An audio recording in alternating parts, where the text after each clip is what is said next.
상당히 필요 않던데? 좀 다를까?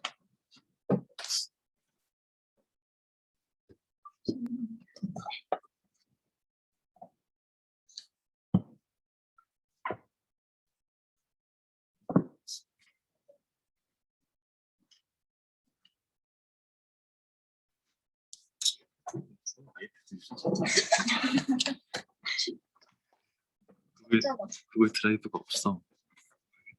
속도가 진짜 혹시 테이블릿버 뭔지야? 템플릿 이거 어디서 써? 또 우리 육동석 교수님 발표 때 썼던 건데 기억을 못 하시네요. 저 긁어서 쓴 거지. 그리고 할때 모델 훈련을 시킬 때 어떻게 뭐 스타트나 그런 이제 그런 이제 최적화에 도움이 그 정도 것 같습니다. 아메리카노 전문가는 알겠습니다. 저번 시간에 이어서 이번에 메타러닝 두 번째 논문을 준비했는데요. 저번 LSTM을 이용해서 옵티마이저를 메타러닝 방식으로 개선하고자 했던 논문을 했었는데 그게 어떻게 작동되는지를 이번 논문을 통해서 볼 수 있게 되었습니다.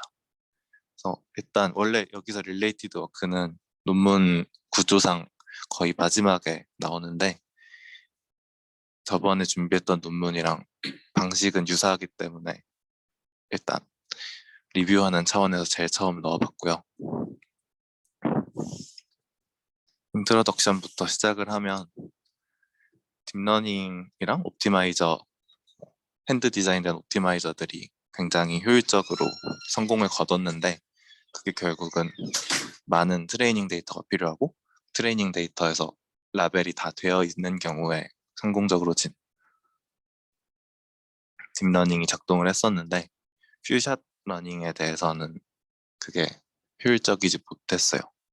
아무래도 2017년 ICL에 나온 논문이다 보니까 지금은 또 다른 방식으로 많이 개선이 이루어졌었는데 이때 그래서 이 문제를 어떻게 해결해 볼까 하다가 메타러닝 방식으로 한번 해결해 보자 라는 아이디어를 얻게 되었고 기존의 컨벤셔널하게 쓰던 옵티마이저들 다 그레디언트 베이스 옵티마이저인데 SGD나 아담 같은 애들이 결국은 많은 트레이닝 데이터를 요구하게 되고 라벨들이 많이 필요하게 되고 또 처음에 이니셜라이즈를 랜덤하게 하다 보니까 어떻게 보면 좋은 이니셜라이즈가 이루어질 때는 성능이 잘 나오는 반면에 랜덤을 잘못하게 되면 로컬 옵티마에 빠진다든지 아니면 또 오버피팅이 일어나게 된다든지 그런 문제점이 있어서 앞서 봤던 LSTM 방식의 메타러닝 옵티마이저를 통해서 그 문제를 개선해 보고자 했습니다. 그래서 이 논문의 목적은 트레이닝 알고리즘을 만드는 건데 그 트레이닝 알고리즘은 스몰 데이터셋에 잘 동작을 해야 되고 그다음에 적은 이그젬플들로 트레이닝이 이루어지면서 테스트 셋에는 또 제너럴라이즈하게 만들어질 수 있게 그래서 그런 방식의 아이디어는 메타러닝이기 때문에 이 논문에선 메타러닝을 제안하게 됩니다. 그래서 퓨전 러닝에 대해서 먼저 짚고 가야 되는데 다들 퓨전 러닝 아시다시피 서포트 셋이 있고 서포트 셋으로 쿼리 셋에 해당하는 애들을 예측하는 거죠. 클래시피케이션 하는. 근데 메타러닝에서 사용하는 퓨전 러닝은 조금 다른데 앞서 봤던 거는 이렇게 서포트 셋이랑 쿼리 셋이 하나씩 존재해서 이 서포트 셋 내에서 학습을 하고 쿼리 셋을 예측하는 방식이면 메타러닝은 태스크별로 학습을 합니다. 그래서 이걸 에피소딕 훈련 방식이라는데 에피소드마다 서포트 셋이랑 쿼리 셋을 이루고 있는 클래스가 다 다르고 그래서 메타 트레이닝 시에 다양한 에피소드를 학습을 하고 메타 테스트 시에는 또 새로운 앞서 보여주지 않았던 애들을 가지고 예측을 하는 스포트셋을 이용해서 쿼리셋을 예측을 하는 이런 에피소딕 방식의 퓨샷 러닝을 수행을 하고 그렇게 되면 앞서 인트로에서 언급했던 것처럼 테스트셋을 제너럴라이즈하게 예측을 할 수 있다라는 방식입니다. 그래서 데이터셋을 먼저 살펴보면 우측의 그림에서 보는 것처럼 메타 트레인 여러 개 에피소드가 있고 마찬가지로 메타 테스트를 또 여러 개 에피소드를 통해서 구성을 하는데 결국은 퓨전 러닝이기 때문에 K샷 N 클래스라 하고 그다음에 본 논문에서는 트레이닝 이 데이터셋을 그 이테릭 D로 보이는 게 메타 데이터셋이고 그다음에 알파벳 D로 보이는 게 일반적인 우리가 알고 있는 트레인 데이터셋, 테스트 데이터셋인데요. 그래서 한 에피소드 그러니까 메타 데이터셋 안에 알파벳 D 트레인과 D 테스트가 있는 방식으로 보시면 되겠습니다. 그래서 메타 데이터셋은 노멀한 데이터셋 D를 가지고 있고 이 이테릭 메타 트레인은 메타 러너의 트레인 데이터 그다음에 이테릭 메타 밸리드는 우리가 흔히 아시는 것처럼 밸리데이션을 위한 데이터셋인데 여기서는 이제 본 논문에서 얘가 어떻게 동작하는지 설명이 자세하게 나와 있지는 않지만 그래도 이렇게 나누는 이유는 하이퍼 파라미터 셀렉션에 도움을 준다라고 설명이 나와 있습니다. 그리고 메타 테스트 데이터셋은 제너럴라이제이션을 평가하기 위한 데이터셋이고요. 그래서 메타 데이터셋 안에 들어있는 D 트레인은 K샷, 그 다음에 D 테스트는 거기 N 클래스라고 보시면 되겠습니다. 그래서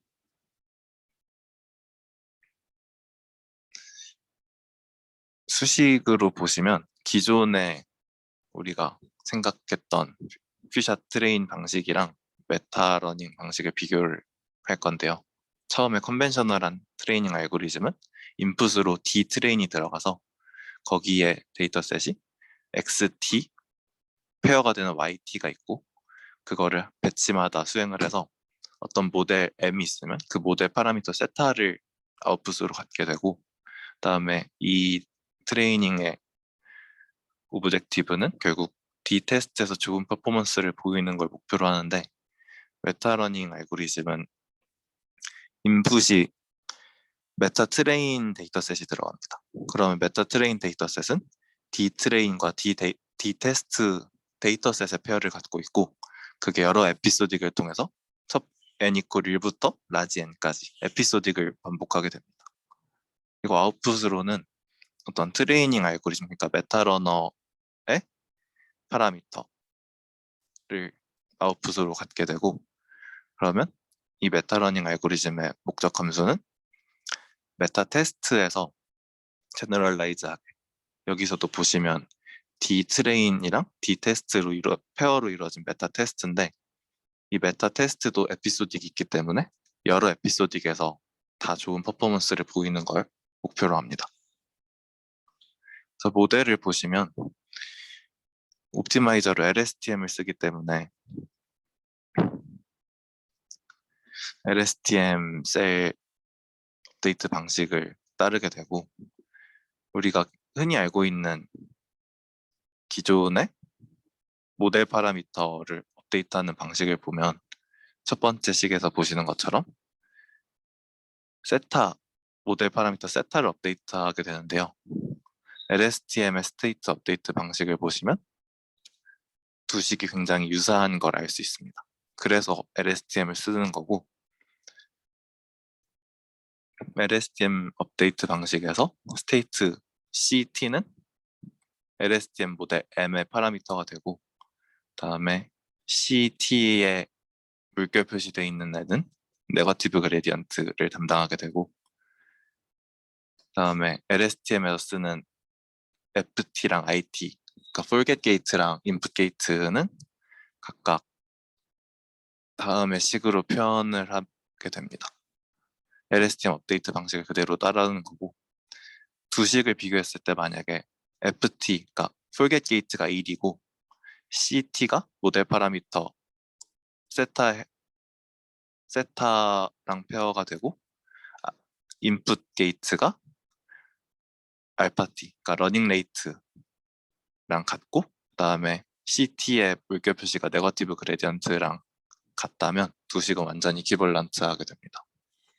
그래서 이걸 더 자세하게 살펴보시면 업데이트 룰인데요. 인풋 게이트랑 풀겟 게이트는 LSTM에서 이미 정의가 돼 있으니까 매트릭으로, 그래서 이 LSTM 자체를 학습을 하게 되면 인풋 게이트는 아까 러닝 레이트 역할을 한다고 했잖아요. 그래서 결국은 이 메타 러닝은 러닝 레이트조차 학습을 하기 때문에 기존의 컨벤셔널하게 트레이닝하는 딥러닝에 비해서 이터레이티브 업데이트를 좀 줄이거나 개선할 수 있습니다.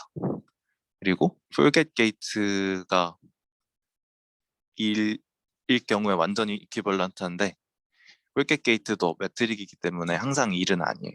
그래서 그게 무슨 의미냐면 그 직전 스테이트의 풀겟 게이트를 하다마드 프로덕트 하게 되면 직전 스테이트를 어느 정도로 잊어버리냐니까 모멘텀과 비슷한 역할을 하게 돼서, 모멘텀과 반대지만 어쨌든 모멘텀과 비슷한 역할을 하게 돼서 오버피팅을 어느 정도 방지할 수 있게 되고, 그러니까 나쁜 옵티마에 빠지는 걸 막아주는 거죠. 이전 걸 너무 잠조하게 되면 나쁜 옵티마에 빠질 수도 있으니까. 그리고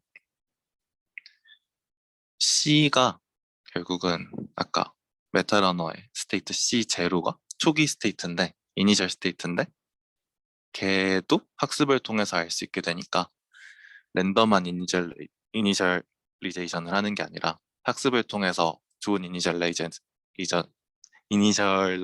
할 수 있어서 처음에 인트로덕션에서 컨벤셔널한 딥러닝이 갖고 있던 문제점을 이렇게 해결할 수 있습니다.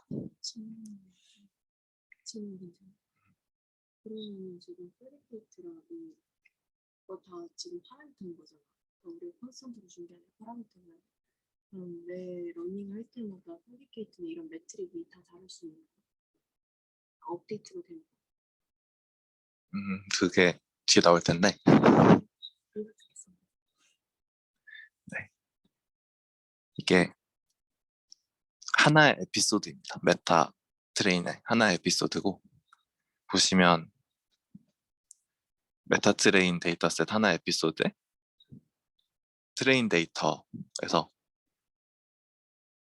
한 데이터셋이 들어가서 메타러너로 갔다가 다음 레이어로 넘어가서 또 메타러너로 갔다, 이걸 반복하고 마지막에 이제 테스트 셋을 예측한 다음에 여기서 백프로파게이션을 진행해서 이 메타러너가 아니라 러너를 학습하는 과정이고, 메타러너는 뒤에 나오지만 아담을 통해서 학습을 합니다. 결국 네트워크 두 개를 학습을 하는 건데, 러너 네트워크는 이제 가장 심플하게 CNN으로 구성을 했고 4개의 컨볼루셔널 레이어로 구성이 되어 있습니다. 그래서 각각의 레이어는 3 곱하기 3 컨볼루션의 필터 채널 32를 가져가게 되고, 바로 이어서 배치 노멀라이제이션이랑 렐루, 그 다음 맥스플링 순서로 리니어 네트워크가 진행이 되고, 4개 레이어 이후에 마지막에 하나의 풀리 커넥티드 레이어를 추가해서 소프트맥스를 통해서 클래시피케이션을 진행을 합니다.